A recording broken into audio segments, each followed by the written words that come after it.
Hi, here is Markku Wilenius, the traveling futurist.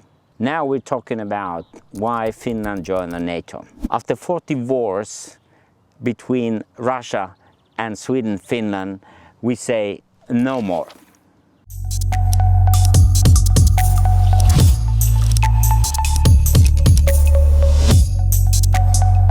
So let's give a little bit of the historical context to this, what we are observing today.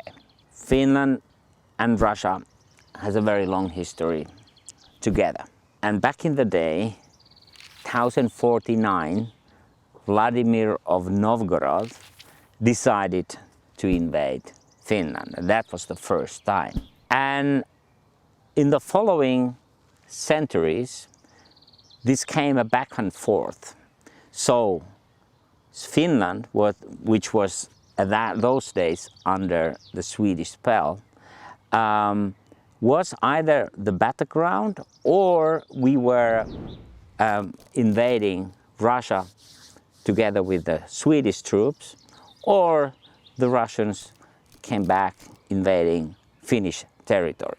But essentially it was really the Russians and Swedes that always had all kinds of disputes, and Finland served mostly as a battleground or as a source of manpower. After Finland was kind of taken from Sweden by Russians in 1809, came a very new time. So we were a part of the Russia, but we were also autonomous. We were kind of a western frontier of the Russia in most of the 19th century. And mostly the relationship was quite good because there came a lot of progress. Russia allowed Finland to proceed with their own language, their education, their money, their constitution, and so forth. But then happened that towards the end of the 19th century, the situation shifted and there came a bit of a repressive touch to what was then the Tsar, the Nikolai II, and then eventually Russian Revolution. After that, Finland got independence. Then there was a 20 years of period of rather peaceful times. Well, Soviet Union was mostly kind of focusing on their own internal challenges, and Finland became established as a Western country, essentially. But then what happened was that Second World War started. As one of the first sort of wars and battles that started with that war was essentially what we call the Finnish Winter War.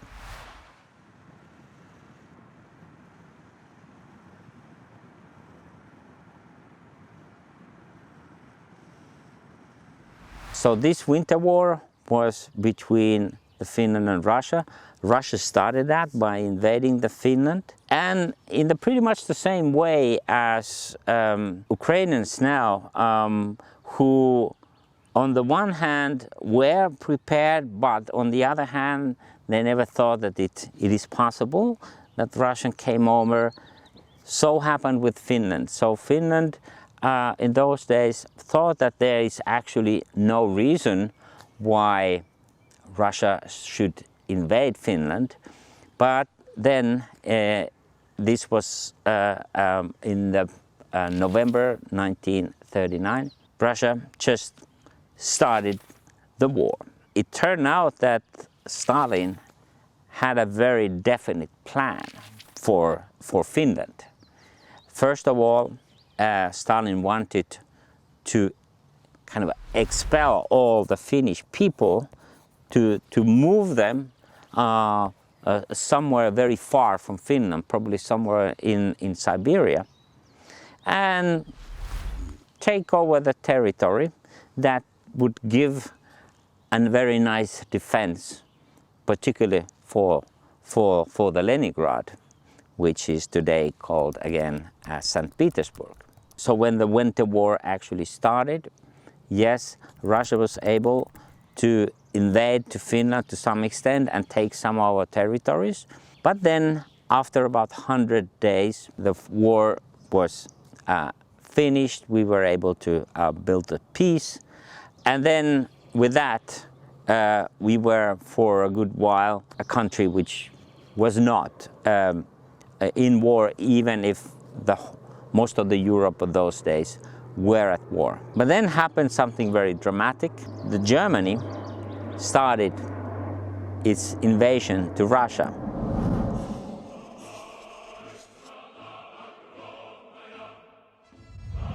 So the war broke out and it lasted a couple of years. In the end, again happened that Russia was not able to invade whole of the Finland, but it got hold of some of its eastern territories.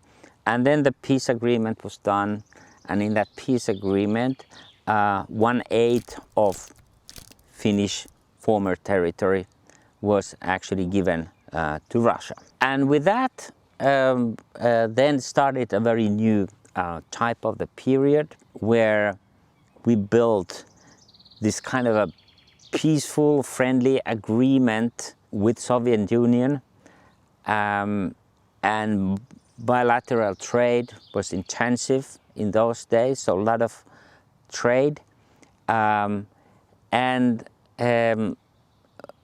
there sort of came a peaceful period, even if it at times was very tense between the Russia and Finland. And at the end of that, there was a kind of a firm idea from the Finnish side that we don't need a NATO. We have a strong army ourselves, even if we are a very small country, so we can defend ourselves against any aggressor. That was very much the idea of the early 19th, when Soviet Union was dissolved, and again a new period emerged in the history of Finland and its relationship with Russia. So it seems like Finland was able to withstand the Russian invasion in the Second World War. We had to give some territory, but Stalin could never make it what he wanted to do. So he failed. Now it seems that the same chain of events seem to be happening in Ukraine, where Putin doesn't seem to have much chance to invade at least the whole of Russia. Now, what will happen when and if Finland joins NATO? Already there are two NATO, actually 3 NATO countries in the Nordic region: Norway, Denmark and Iceland. Finland and Sweden has been the ones that has been out of this coalition, and now when they join, it's going to be very, very strong kind of defense system that covers the whole Nordic. This is important for Finland and the Finnish government, just because we had this very long tradition of seeing that time and again, if we are not well prepared, there comes some sort of aggression. Of course, joining the NATO would mean that it's going to be very, very unlikely in all scenarios that there can be any invasion or attempt to invade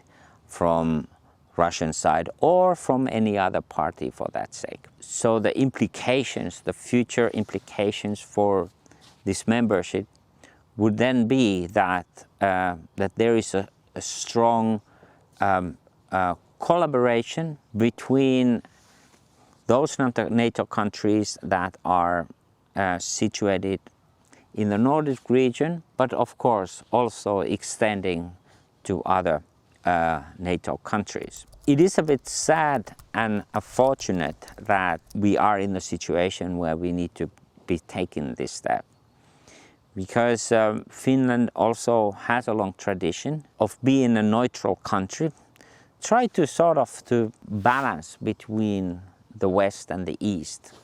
And it has been a very important part of the Finnish identity of doing so. And that is particularly because Finland actually has sort of two sides.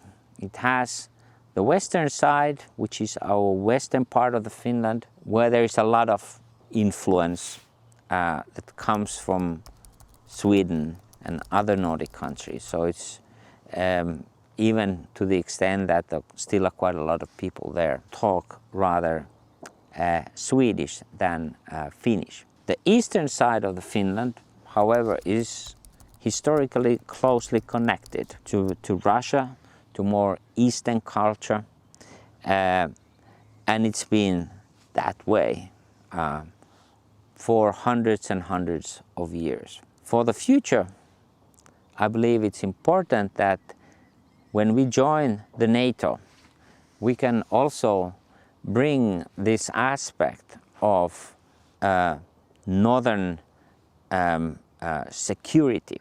We can bring this aspect of understanding how in this part of the world, in Nordic countries, where it is generally acknowledged that they are the most advanced countries in the world, so that there also is built up this kind of a feeling of security, and with the concrete, of course, policy measures that enable this region to continue its very peaceful existence as a special part in the world.